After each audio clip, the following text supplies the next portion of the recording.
ירושלים של זהב ושל נחושת ושל אור, הלא לכל שירייך אני כינור. Está no ar, Israel e a Igreja.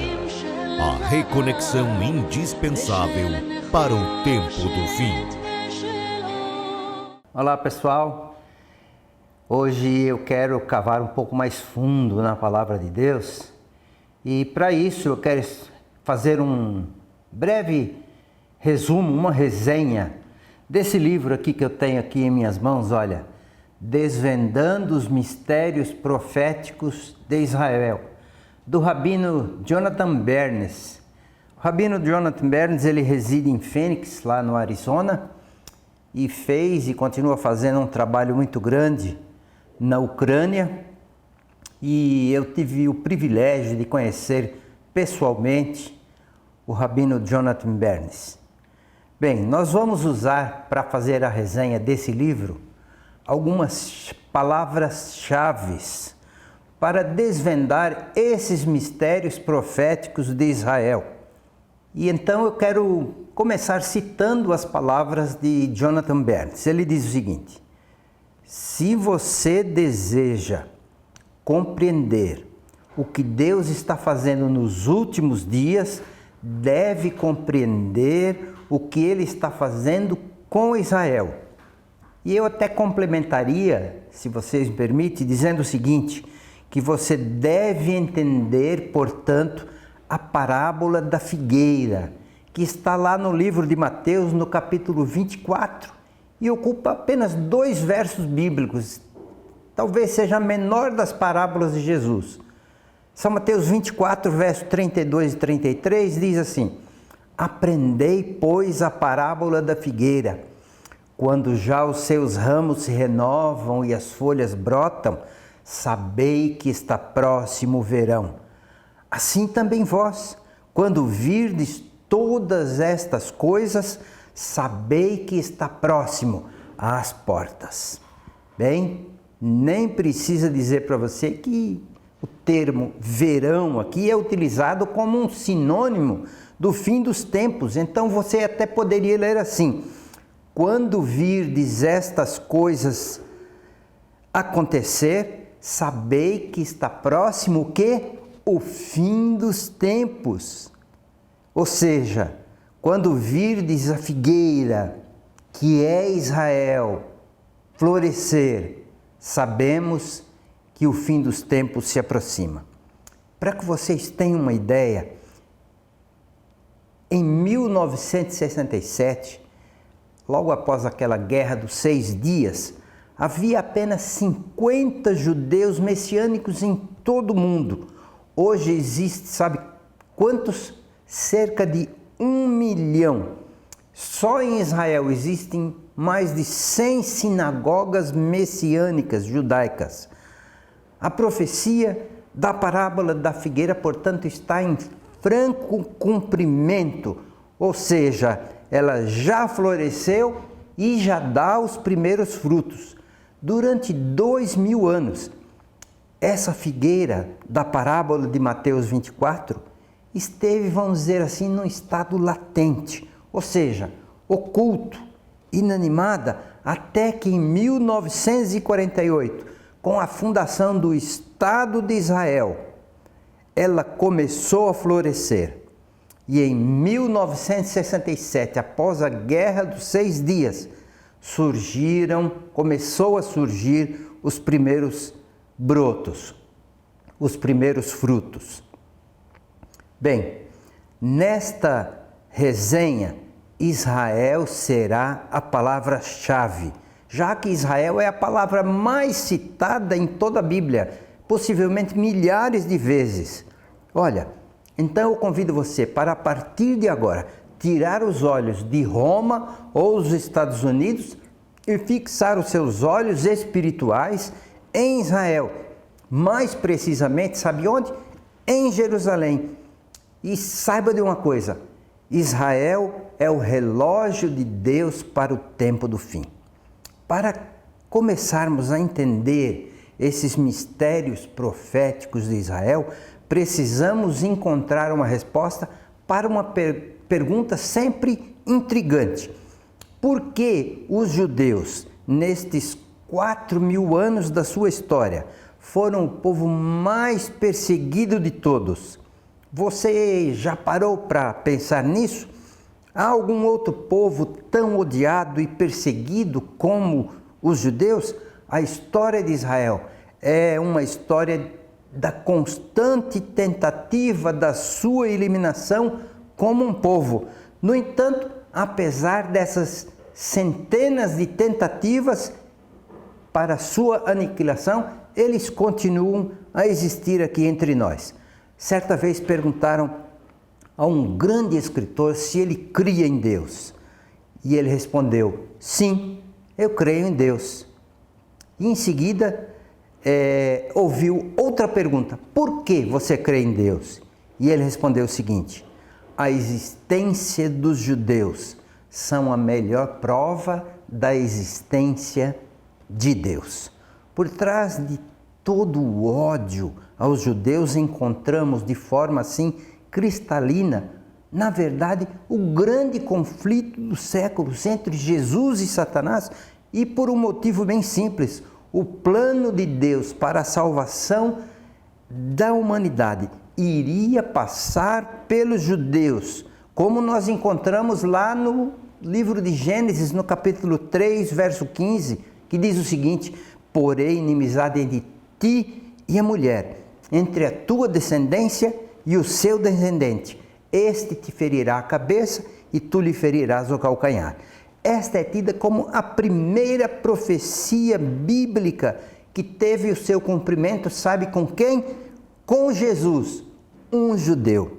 Aliás, foi o próprio Jesus quem afirmou o que nós encontramos em São João 4:22. Ele disse o seguinte: nós adoramos o que conhecemos, porque a salvação vem dos judeus. Ou seja, sem os judeus não haveria salvação para a humanidade dos seus pecados. Desde Abraão, o primeiro judeu, até os nossos dias, neste século 21, Satanás ele fez todo o possível para eliminar os judeus da face da terra. Pois se o Salvador da humanidade fosse judeu, nada mais lógico do que tentar eliminar os judeus, e assim então não haveria o Messias de Israel, um judeu. Lembram do que Herodes fez ao matar todas as crianças abaixo de 2 anos de idade? Na verdade, Satanás, através de Herodes, ele tentou matar a Jesus, o Messias de Israel que viera para salvar a humanidade. O rabino Jonathan Bernes, ele diz o seguinte: Satanás odeia os judeus, porque Deus escolheu os judeus para ser o meio através do qual ele trará redenção à humanidade. Eu quero passar para vocês agora, de uma forma assim bem sucinta, bem resumida, várias tentativas que Satanás usou para eliminar os judeus nesses 2.000 últimos anos. Primeiro, no ano 70, cerca de 1 milhão de judeus morreram durante a revolta contra Roma e na destruição de Jerusalém. No ano 135, aproximadamente 580 mil judeus foram mortos durante a revolta de Bar Kokhba. Em 1096, milhares de judeus são mortos durante a primeira cruzada e dezenas de cidades judaicas são destruídas. Em 1182, os judeus são expulsos da França. Em 1290, são expulsos do sul da Itália e da Inglaterra. Em 1294 são expulsos da Suíça.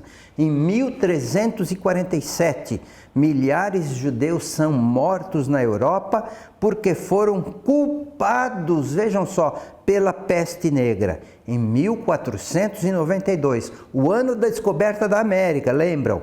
Os judeus são expulsos da Espanha.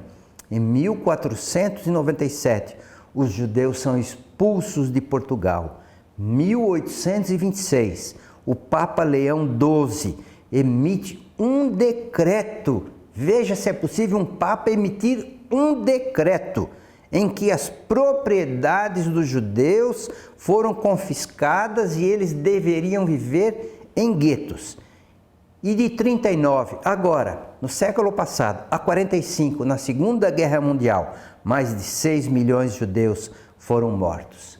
Bem, em 14 de maio de 1948, após uma votação histórica realizada lá na ONU, foi criado o Estado de Israel. O recém-criado Estado Judeu de Israel começou, então, depois de quase 2000 anos, a sua história como um Estado independente, enfrentando já no início inúmeras guerras, e eu quero destacar só 3 para vocês: a Guerra dos 6 Dias, a Guerra do Yom Kippur e, inicialmente lá, as Guerras da Independência. Apesar de todo o ódio aos judeus, eles, talvez de forma enviesada, oblíqua, Israel tem sido, sabe o quê? Uma bênção para a humanidade. Quer alguns exemplos? Eles já receberam quase 200 prêmios Nobel. Quase 200 prêmios Nobel. A criação e invenção do primeiro computador, da primeira impressora, dos processadores para computadores, sendo a Intel e a IBM, por exemplo, as pioneiras. A criação do correio eletrônico, do e-mail, a criação dos modernos antivírus para computador, a criação, sabe do quê? Dos drones, o mais bem-sucedido exército do mundo, as centenas de descobertas na área da medicina, por exemplo, a descoberta da penicilina, o desenvolvimento da indústria cinematográfica, o desenvolvimento da imprensa desde os seus primórdios, a criação da agência Reuters, a maior agência de notícias do mundo, a criação do Facebook, a criação do GPS, a criação do Waze, a criação do pendrive. Gente, é incontável o número de bênçãos que o judeu tem oferecido à humanidade como um todo. Tudo isso que eu falei são bênçãos, não só para eles, mas para a humanidade como um todo. No entanto, desde Abraão até hoje, os judeus são odiados e são perseguidos. A razão pela qual os judeus resistiram, apesar dos inúmeros esforços de Satanás de riscá-los da história, é porque Deus, o Criador do universo, decretou, sabe o quê? A sobrevivência deles. Por isso eu não poderia deixar de ler para vocês o que está em Jeremias 31, de 35 a 37. Eu já li esses versos em outras oportunidades e hoje eu não poderia deixar de ler novamente. Diz o seguinte: assim diz o Senhor, que dá o sol para a luz do dia e as leis fixas, a lua e as estrelas para a luz da noite, que agita o mar e faz bramir as suas ondas. Senhor dos exércitos é o seu nome. Se falharem estas leis fixas diante de mim, diz o Senhor, deixará também a descendência de Israel de ser uma nação diante de mim para sempre. Assim diz o Senhor, se puderem ser medidos os céus lá em cima e sondados os fundamentos da terra cá embaixo, também eu rejeitarei toda a descendência de Israel por tudo quanto fizeram. Gente, apesar da rebelião e desobediência de Israel, eles permanecem como a nação escolhida por Deus, como o povo escolhido por Deus. Ele não permitiu que eles desaparecessem, não irá substituí-los por outro povo, como ensina a errônea teologia da substituição, e Satanás compreende que Deus não rompeu com o povo judeu e que eles ainda vão desempenhar um papel muito importante e que vai acontecer antes da volta de Jesus. Vou dizer para vocês, Satanás ele ruge como um leão, sabendo que pouco tempo lhe resta, e por isso ele vai arregimentar todas as forças do mal para eliminar Israel e impedir, como isso não vai ser possível, retardar ainda mais o regresso de Jesus. Eu gostaria de convidar você para ler Ezequiel 38 e 39, para você ver a vitória de Deus, o Criador do universo, de seu povo eleito e dos ramos nele enxertados, que são os que creem no Deus de Israel. Tem se falado muito de que o conflito dos séculos é entre Cristo e Satanás, mas esse conflito já se encerrou tem 2000 anos, com a vitória de Cristo na cruz. Satanás não pode mais fazer nada contra Jesus, e então agora ele se volta contra os judeus. Então eu concluo dizendo para vocês, a primeira chave que eu desejo usar nesta série de vídeos, em que quero fazer uma breve resenha deste livro, é que Israel tem uma importância fundamental para desvendarmos os mistérios proféticos, para entendermos que o tempo do fim está se aproximando velozmente. Olha, eu quero deixar um forte abraço para você, mas quero te convidar para curtir, para compartilhar. Quero convidar você a se inscrever em nosso canal youtube.com/Israel e a Igreja. Um grande abraço para você. Tchau, tchau.